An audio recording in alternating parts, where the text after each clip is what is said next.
So today we're going to be talking about the concept of money. So what it is, how it works, and why we sort of have it in every society around the world.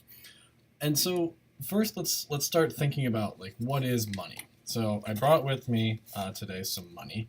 Right, these are bills of various denominations. Right, so we have a dollar, which if I can get it to lay flat, which evidently I can't. There we go. We have a dollar, and we have a $5 bill, and we have a $20 bill. And if you look at these things, there's really nothing all that remarkable about them. They're just pieces of paper. Most of them have pictures of, or at least all of them in this group, and I think all of them in general, have pictures of, dead white men on them, and various numbers and a few other symbols and pictures. Up until somewhat recently, at least in the US, all the dollar bills were monochromatic, or one color. And so it's only recently that the 5 and the 10, 20 and everything have gotten splashes of other colors on them to make them, I guess, look a little prettier. But, for the most part, they're just sort of black and white pictures of dead white people. And for some reason, we like this. We really like having these things. If I were to tear these things up into shreds, you guys would be aghast. In fact, I could go to jail for destroying property or destroying money. And so it's a weird thing that so many people care about, something so simple. But evidently we do. And so what I want to do today, or what we're going to talk about this week, is sort of the role of money, why we have it, what it does, and how it works. Okay, but before we begin, it might be helpful if we talk about sort of the origins of money. So where did money come from, and how has it changed over time? So we're going to do a very brief history of money, starting in let's say the year 1000 BC or even earlier perhaps, and we'll just kind of go through sort of what problems money emerged to solve. And so in the early days of human existence, there was no money, right? Obviously, like dollar bills didn't exist. This one's only been around since 2009, right? But I mean money in general. There just wasn't money. It's not always been around. And so when this sort of the world existed, for the most part, people produced whatever it is that they wanted to consume. So if you wanted to have some corn, for example, you had to put a seed in the ground and then wait, and then corn would eventually grow out of it. Now, predictably, these people lived very poor lives. They had to produce basically everything on their own. And eventually, people sort of came together into communities, and some people would start specializing in producing, let's say, corn, and other people would specialize in raising chickens, and still others would specialize in gathering berries. And so what we would have is people, what we call bartering with each other. And bartering is a direct trade of goods for goods, right? So you might trade if you raised chickens, you might trade some chickens for some berries, right? Or you might trade the eggs for the berries. Okay, if you grew wheat, you might trade the wheat for the berries or for chicken or something else, right? You wouldn't have to use money. You would just trade the good for the good. And bartering, if you think about it, only works if you can solve what's known as the double coincidence of wants. And what this means essentially is I have what you want, and you have what I want, right? The only time trade would happen, or the only time bartering happens, is if I have what you want and you have what I want. That's the only time that this can really happen. Now, as the world sort of develops, and as society progresses, the world gets more and more complex, right? We begin trading with more and more people who are further and further away, and they have more and more different goods that we can trade for. And as this happens, the idea of meeting the double coincidence of wants becomes harder and harder, or more difficult to accomplish. If you want to think about it today, let's think about what I would be able to do if there wasn't money, right? So if I wanted to go buy groceries, let's say, I would have to walk into the grocery store and say to the clerk, hey, I would like some groceries, and in exchange, I will teach you about the supply curve, let's say. And the grocer would probably say, cool, you can't have any groceries, right? Or like think about other things, right? If we have big purchases like housing, how could you barter for a house, right? If you were, let's say, a shoemaker, right? It'd be almost impossible to do so. You'd have to give up something like 5,000 pairs of shoes in order to get a house, but no home builder is going to want 5,000 pairs of shoes. And so what we need is something that everybody values or wants. And that thing is money. So money emerges as a thing that everyone is willing to accept for trade, right? It's a thing that everybody values, that everybody thinks is worth something, and that they accept as both payment and as a means of being paid, right? It's something that I can give you or you can give me. And everybody valued these things. Now, in the earliest days, typically we used precious metals like gold or silver. And so, you would carry your gold around and you would buy things with it. Now, eventually, people kind of got tired of carrying all of their gold around with them, and they wanted to put it somewhere safe. And so they could leave it at home, unsecured, which was risky. And so what they ended up doing is depositing it in the goldsmiths, or with the goldsmiths or the jewelers, right? Because if you think about it, the goldsmiths and the jewelers had to have some way to keep their materials safe. And so the people would go to the goldsmith and essentially say, hey, I will pay you to keep my gold safe for me.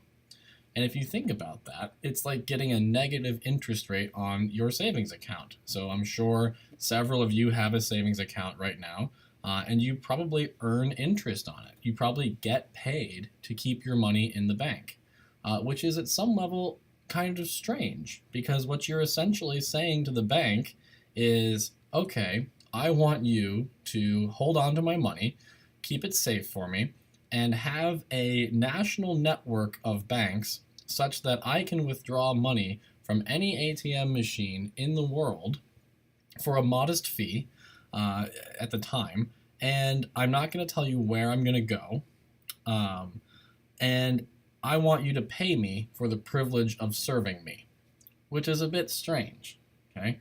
And so it's a weird, money, that banking in that sense is a little bit weird. We'll come back to why it makes sense that banks pay you later on today. But for now, it's a little bit strange that you guys get paid to have a service done for you. Now, eventually people got sick of sort of going to the goldsmith. So they'd have to go to the goldsmith, right? Get the money, go to the store, give it to the store owner, who would then take it back to the goldsmith, right? And eventually this sort of trade, or this series of events, became sufficiently annoying. And so what would end up happening is the goldsmiths would give out little pieces of paper, right, that looked kind of like dollar bills, or acted at least kind of like dollar bills, that represented the gold. So it turns out a dollar bill, or a $20 bill, let's say, is much easier to carry around than a pound of gold or whatever. And so they started carrying these paper notes around that symbolized the money that was in their account. And so what you would do is you would give the store the paper money, and then the store would turn the paper money back into the bank at the end of the day, or they would spend it themselves. And the bank could then move the money around that way. They could just move the money from one box to the other without having to have you take it out, right? Give it to the store, take the store owner, and then the store owner giving it back to the bank.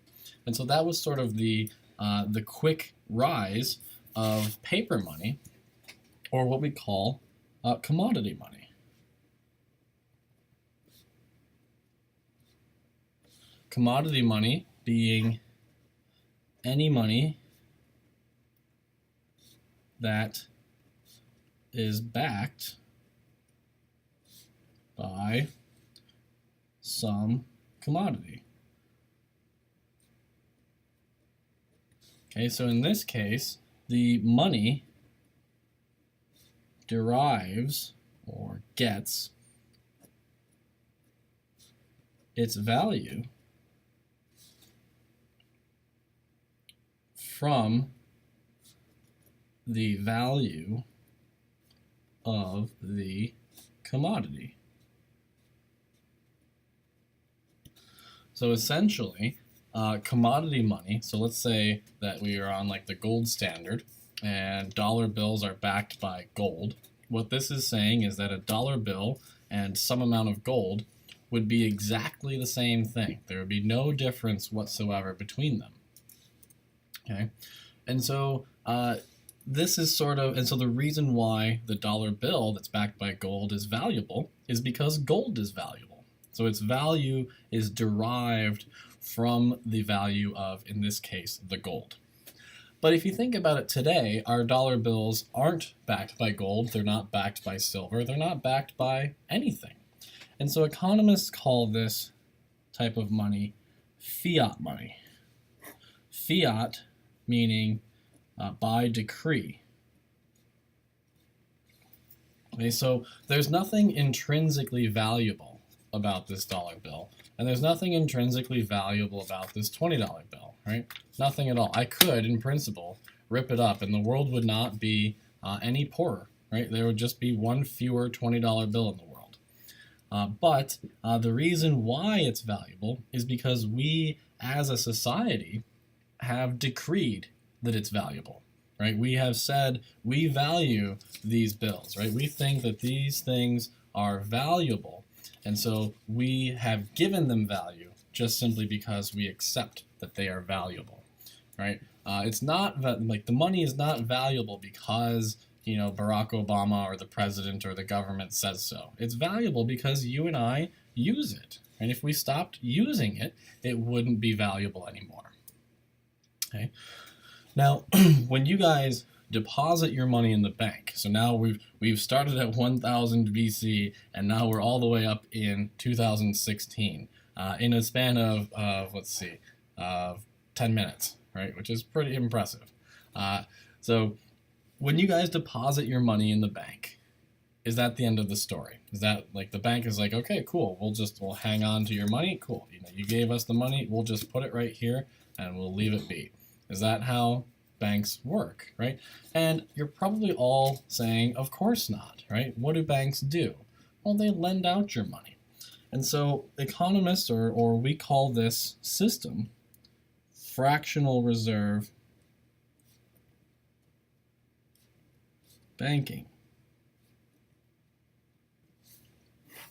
which is to say that the banks at any given time only keep a fraction of the money that you deposit. Right? So if you deposit $100, it could be the case that the bank will only keep 80 or even 20 of those dollars on hand, and then they will loan it out. They'll loan out the remaining money. Okay? Now, how can they get away with this? Right? How do they get away with loaning out so much of our money? And the answer is because very few people ever actually go to take all of their money out at once.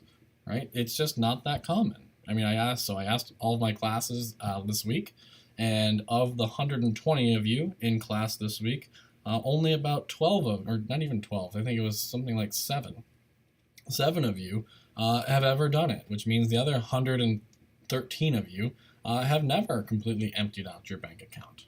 Okay? And so there's always sort of money in there, and you just take the money as you need it. Right? But if everyone did, if everyone ran to the bank to try to withdraw all of their money, there obviously wouldn't be enough. Okay? We call this a bank run, but we'll come back to that later on today. Okay? So when the banks make a loan, they charge interest, which means that the person getting the loan, so like your student loans, you guys have to pay back the amount you borrowed plus some extra. Okay? But it's also the case that banks can only lend out money that someone else has deposited. And so what happens, the reason why you earn an interest rate on your deposits, is because the banks are competing with one another to convince you to deposit your money with them instead of with the other guy or the other bank in town. And so what they do is they lower the price that they charge you to keep your money safe, right? And it's actually been lowered so far that it's negative. They pay you for the privilege of keeping your money safe for you, right? Which is kind of cool if you think about it, okay? Now, excuse me. So now that we sort of have a really rough understanding of how sort of banking works, let's get into what functions money serves. So the three functions of money.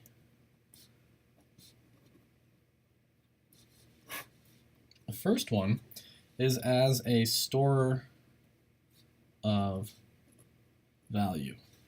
Okay, so it turns out money is an excellent storer of value. And what I mean by this, perhaps the easiest way to explain this is by way of other examples. So when you buy a new car and you drive it off the lot, what happens to its value, right? It immediately depreciates by about a third. So it loses its value very quickly.